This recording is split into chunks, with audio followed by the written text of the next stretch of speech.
Hello everybody, welcome back. It's Joey and Maria again. You're watching VegasDtech. How you folks doing today? Hi everyone, welcome to our channel. Yeah, so we are back out here again doing our Lake Mead water report, and we're at the Hemingway Harbor. We're gonna come down here and take a look at what's going on with this water situation. As you guys know, this is media headlines right now of the water level being terrible out here, and we're at the historic all-time low, and we don't even know. I mean, I've been trying to avoid coming out here because the heat has been so ridiculous that, check this out, I came outside the house the other night. I was like imprisoned in my house because it's so freaking hot. 113 degrees with the sun beating on you. It just takes your soul out of you. You don't want to come outside. So, you know, 1 o'clock in the morning, I thought, okay, 2 o'clock in the morning. Who's up at 2 o'clock in the morning, right? Well, I finally get the courage to come out of the house at 2 in the morning, and the temperature, 102 degrees at 1 o'clock in the morning, guys. Ridiculous. There's no escaping the heat. We have to realize, guys, that we live in the Mojave Desert, and it's going to be hot. And right behind me right now, guys, is Lake Mead. It has fallen to beyond historic lows. 2022, this water level here went all the way down to 1,040.58 feet, which was like the lowest ever catastrophic shoreline. And guys, we're below that. Today, we're down to 1,039.95 feet. So let's go take a look at what's going on out here. I want to take a look at the shoreline, see if we can see anything visible, and I wanted to bring you guys along with me, so let's go. I'm surprised I'm not seeing any boats out here. Well, I mean, there are some boats. Obviously, you can see the trucks, so they're already out on the lake. But the launching ramps over here are wide open. Nobody. The launch ramps behind me. And as we are looking ahead down here, guys, I see nobody. We have all the provisions set up to expand the ramps. They know they have to. They have no choice in the matter. So we got all of the provisioning out here, gravel to extend the launch ramps, and we have all of the, you can see the plates back here to extend this ramp, this corrugated concrete. They've got them all stacked over here, ready to go. Look, guys, you know what? Park Services knew this was coming. Water Authority knew this was coming, and it's inevitable. You know, this ring, take a look at this. What you see in front of me right here, all of that color right there, all of that was underwater.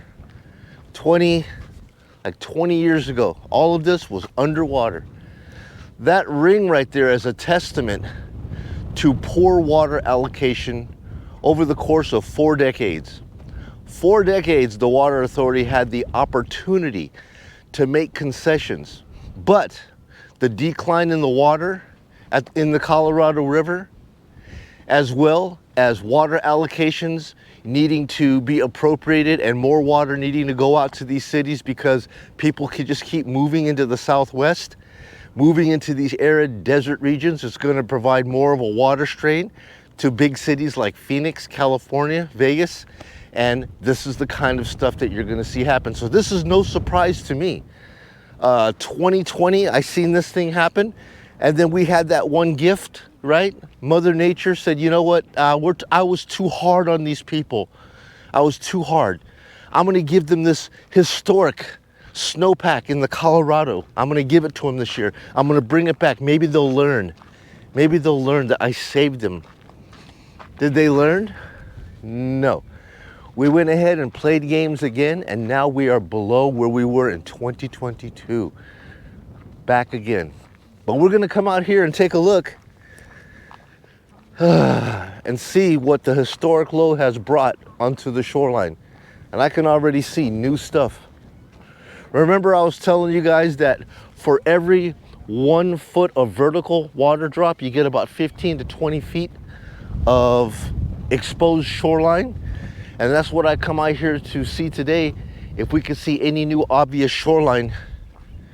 And I could already see these wake barriers out here coming close to the shore over here. If this water continues to go out, which it will, they're gonna have to extend this ramp out more into the water. And eventually they're gonna have to take this marina, undock it from the mooring cables here and continue to push it back. Which, how close do we have before we hit those points in the back right here? It's almost like you're sandwiched between this shoreline and that little island right there. Where are they gonna put this? This has already been moved. This marina has already moved from over there where it was naturally, since 1983, this marina was about 2 miles down that way. They had to completely dismantle it and reassemble it over here.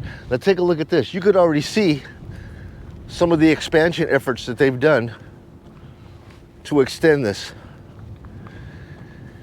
See here, this was all the natural stuff, and look, all of this appears to be new concrete stuff that they have back there. Look at this. This is what they have to do. Lock them together with gravel like this, and to keep pushing this stuff out here so that the boat ramp can be extended, because this is the only boat launch facility in the southernmost part of Lake Mead. This is it.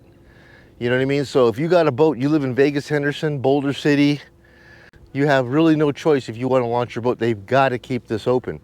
And this is the expansion efforts right here.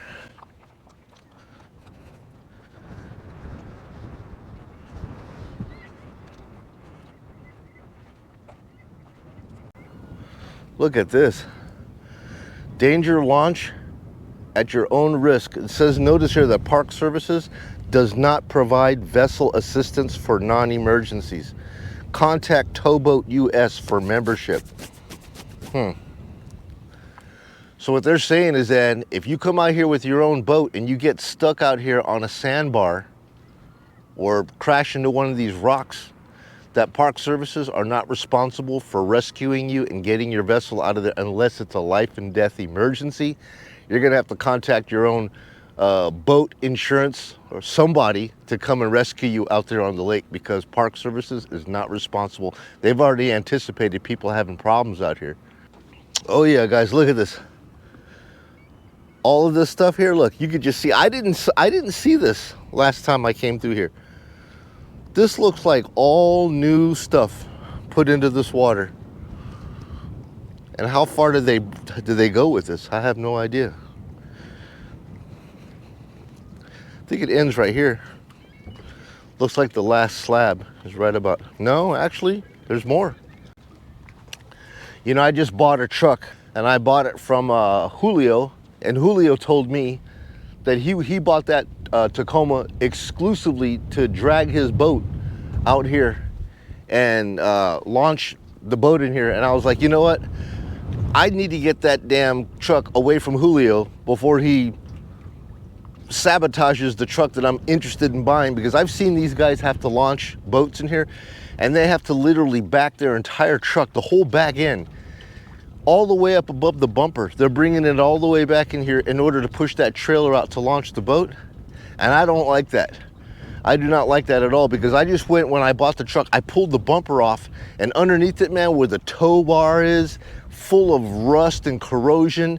And I know that all this lake water right here is getting into the rear wheels, into the drums, into the trailer connector for the electrical, causing all kinds of issues. I got to get that truck away from him before he goes nuts and makes it a problem for me, because I really wanted that truck. But yeah, that's what you got to do in order to launch that boat. You got to back that truck all the way back in here, damn near dipping the whole rear end of the boat into the water in order to get that boat to become buoyant enough to float off the trailer and float away.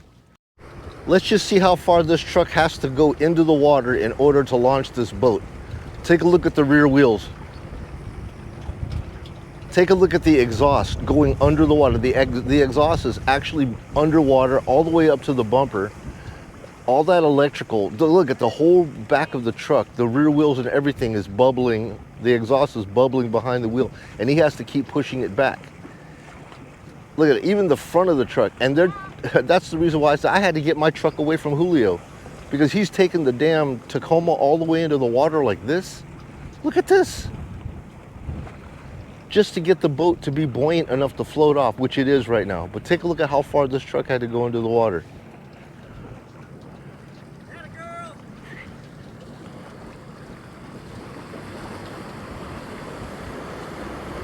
Look at that. Hey, that girl launched that boat. That's girl power right there. Alrighty guys, so today we're out at Lake Mead on a Wednesday, and today's what, the 12th, and it looks like the water level according to Google right now is 1,039.96 feet.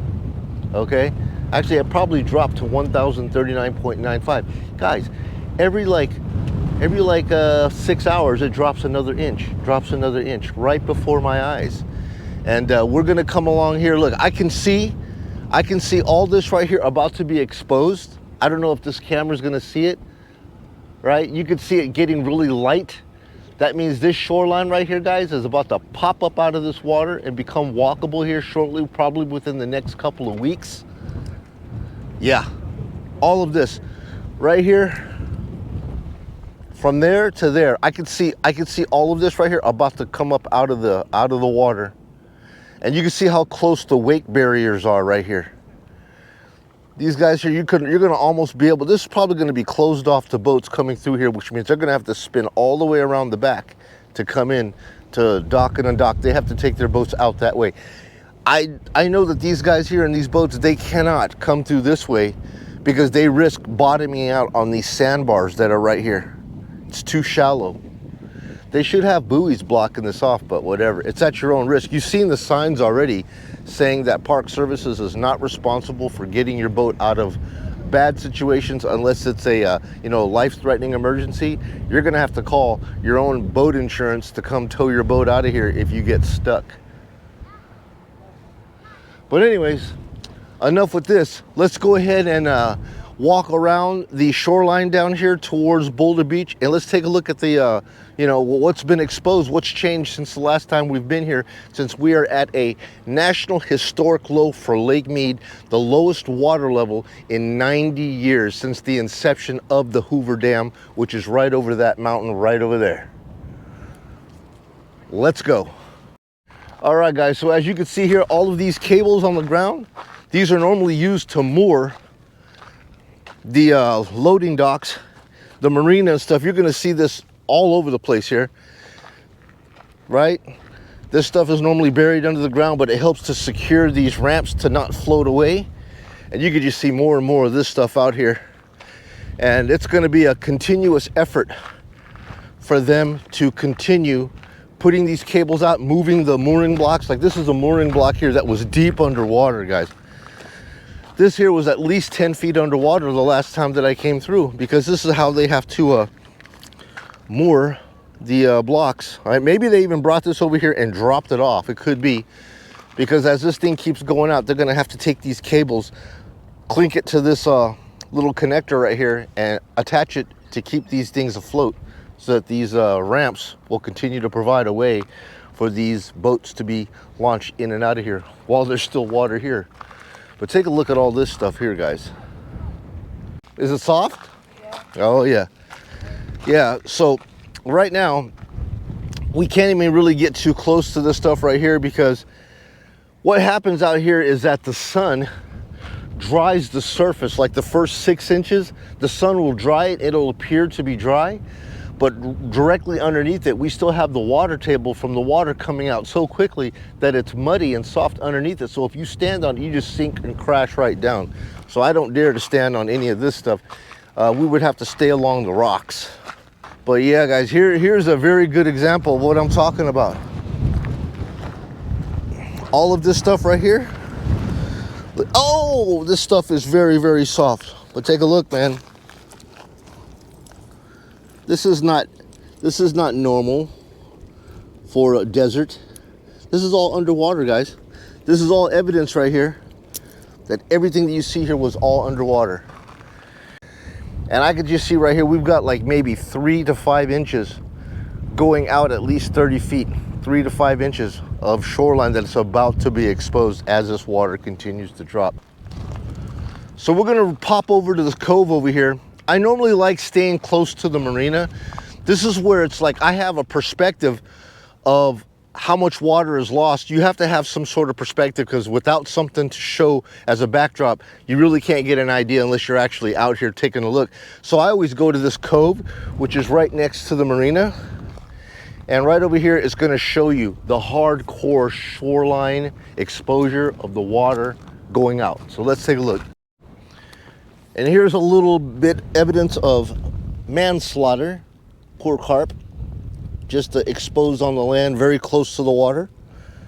I don't know what happened here, but he was swimming here not very long ago. He's still got good color to him. Looks like vultures might have came in here and got to him, but yeah, this is a little bit of fish slaughter. And just let you guys know, this right here is the area where they found that body. I always mention it's like a landmark where they found that body in that barrel. It was like chained to the barrel right here. In this area. Yeah, do I know if that was the chain? I don't know, but the barrel's gone, but you know, this chain's everywhere. But anyways, guys, we're in the channel now, so let's take a look. Oh yeah. You see all this here, guys? That line up there at the very top of this little teeny hill, crested down, that's new water loss right here. Right here, because we were at the top. There should be a block up there at the very top, and we were like traversing right along that ledge, and you could just see right here. See how they have these little cuts? The cuts are where the water just keeps dropping and dropping, and it makes these little rings. So you can obviously see when you're on it. You really can't see it, but if I bring you down like in this perspective, you could see. Look at these tiers. So let's take a look down here. You got the water slapping the shore right here. Here's drop off 1. Here's drop off 2, drop off 3, and drop off 4, which is up here. So there's like 4 levels of drop off right here, and it goes all the way around the cove. But let's bring you over here to where that mooring block is to get a better perspective overall of what this tragedy looks like. All the way down to here. Here's that cut that I was telling you about. See, when you're on top of it, you really can't see it, but you can see the cuts. And here you can really see those cuts. And you can see how moist it was when the water was up here. It's very easy to see, guys, where the water is. When you come here and you see these footprints like this, this is where the water was and it got soft. And people just sunk. But now it's getting dry. Got another carp action. See that all over the place around here. Look, you know, cigarettes and bobbers, this was a good spot to fish. They weren't fishing from way up here, but that's where the water drop was. Look, drop, drop, drop, drop all the way around. Mooring blocks over here, guys. All of that clear back to where those bushes were or are. You can see mooring blocks right there. 2 mooring blocks. Then they moved it. Mooring blocks, mooring blocks, mooring blocks. You got these mooring blocks because the water was all the way up here. Now take a look at that. But the water authority will say there's really nothing to be seen out here, guys. You know? That's right. People will continue to go to these council meetings every day, put on their button-up shirts, spray on their cologne, sit around these council meetings, blah, blah, blah, blah, blah, talk, talk, talk. Every single day they got a job talking about this. In the meantime, this is what's happening out here.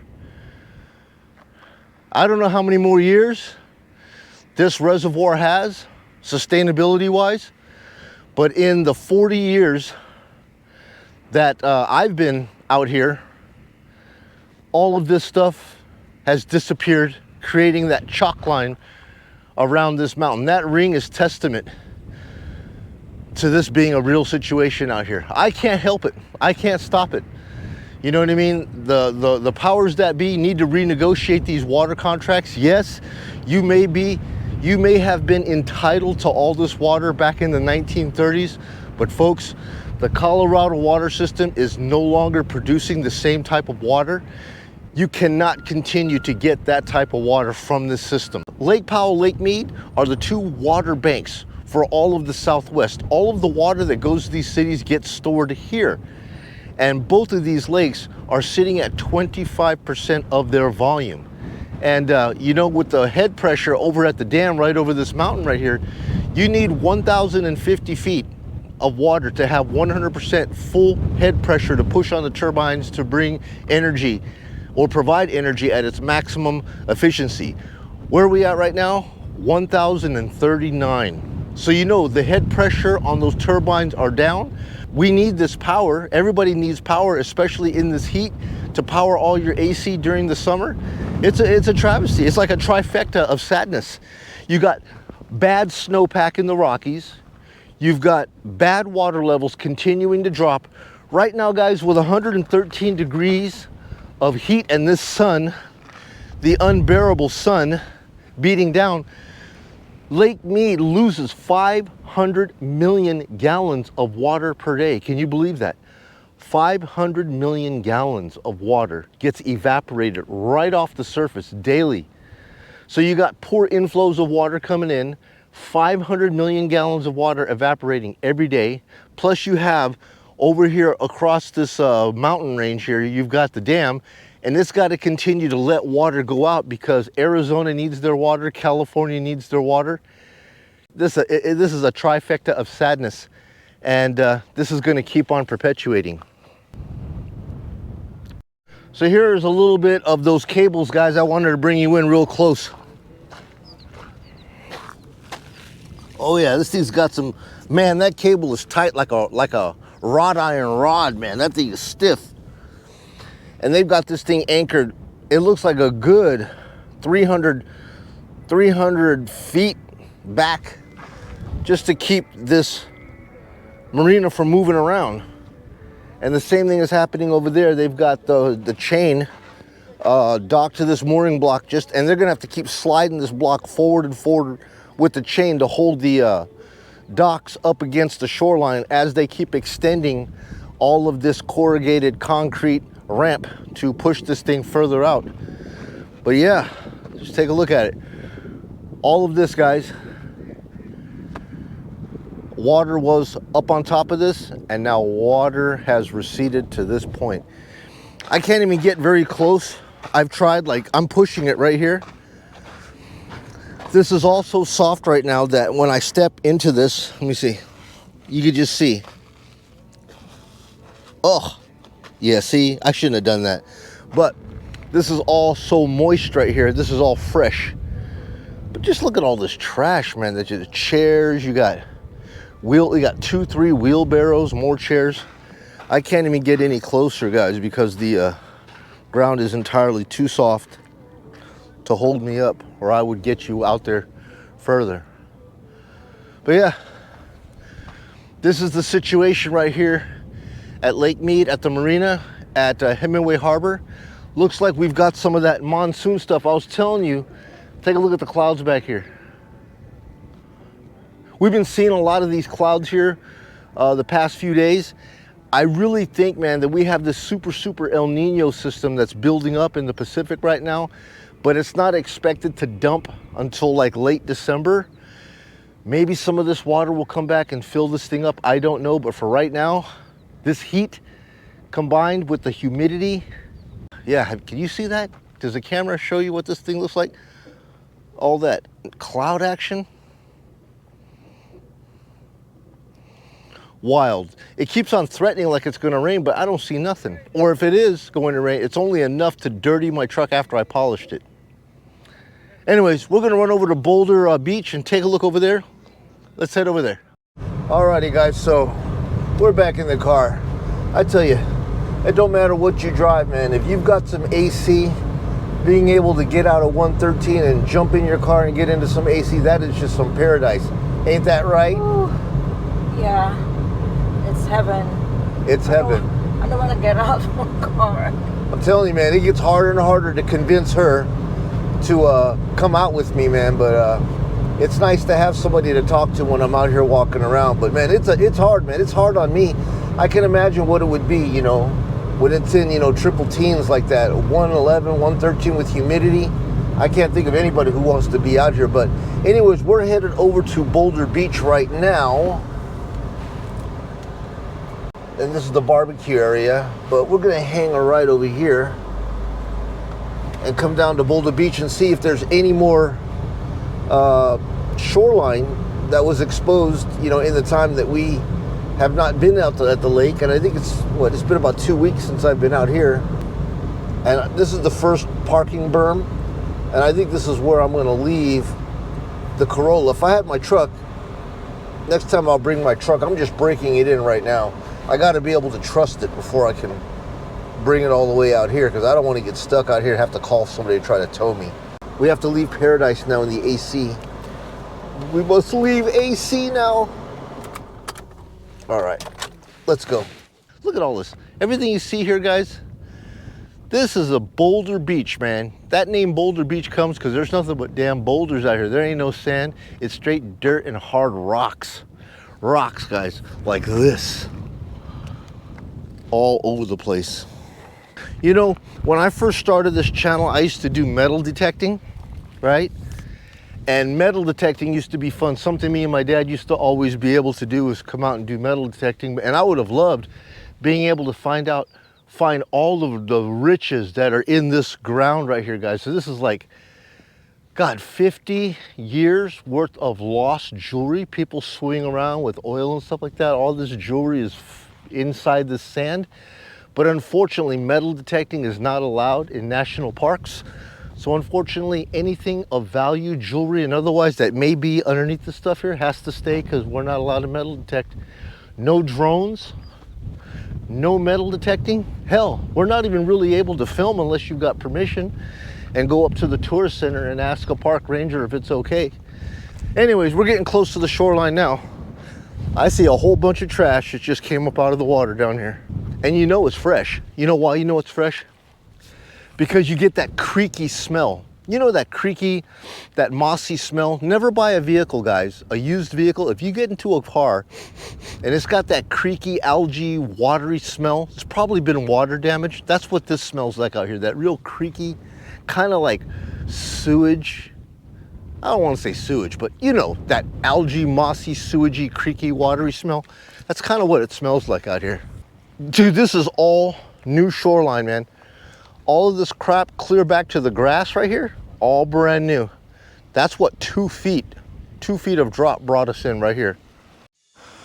Well, anyways, guys, we have come to the end of another one of these Lake Mead water reports out here at Lake Mead. I just want to say thank you so much for coming out with us and tuning in. I really appreciate your folks' support. If you guys like content like this, please do me a kindness. Like the video, subscribe if you haven't done so already. It really helps the channel grow. And we're gonna go ahead and close this thing out, get it edited. It might start raining on us right here. Like I said, the skies look like it might open up. Man, we need rain, but not on my camera gear, right? Anyways, babe, anything we... Oh, well, okay. How is the weather now? Can you take it? You know, right now it's good. Okay, right now it's good. It's not sunny. It's so it's breezy and it's. Go ahead. I didn't mean to cut you off. Well, once again, guys, it's Maria saying thanks again for coming and watching this video. Yes, thanks for coming, watching the video. And she's kind of camera shy, guys, but I told her she needs to talk a little bit more and she's willing to try. So anyways, just want to say thanks again for coming out here, tuning in. I got more stuff coming to you guys, more neighborhood walk and talks as we keep our eyes on the shoreline reports here at Lake Mead, Boulder Beach, the marina, the pump house, all of that. I will catch you guys on the next video upload. You guys be well. Thanks again. Take care. Bye now.